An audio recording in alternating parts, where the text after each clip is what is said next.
à tous, bienvenue dans l'édition du Grand Lyon que l'on débute avec une bien triste nouvelle, le décès d'un Lyonnais, René Waldman.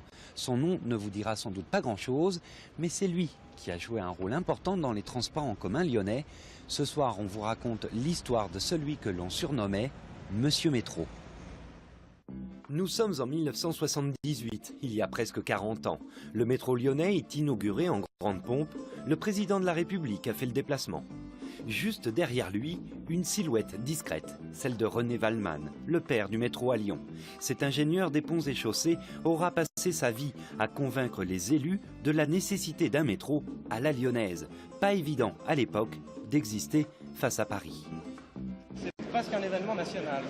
C'est un événement national parce que c'est la première grande agglomération de province qui se dote d'un moyen de transport qui est comparable en qualité aux dernières réalisations parisiennes. En travaillant sur l'histoire du métro à Lyon, un auteur de bande dessinée a pu mesurer combien René Waldman a été un précurseur en matière d'aménagement. Il voulait un métro large, il voulait un métro sur pneus, c'est-à-dire qu'il soit silencieux, un métro qui soit confortable.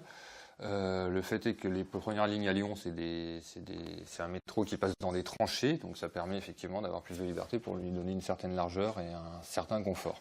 Dans les rues de Lyon, sorti l'été dernier, l'histoire du métro dans les années 70 nous amène forcément à faire connaissance avec ce personnage incontournable de la ville lyonnaise. Comme les travaux du métro ont quand même occupé la ville pendant 4 ou 5 ans, donc on parlait quand même un petit peu de lui, c'est là qu'on lui donnait le nom de Monsieur Métro. D'après ce que j'ai lu, etc., il y croyait, il a vraiment poussé ce projet. Peut-être que sans lui, le métro ne serait pas fait, ou pas à cette époque-là, ou en tout cas pas comme ça c'est sûr.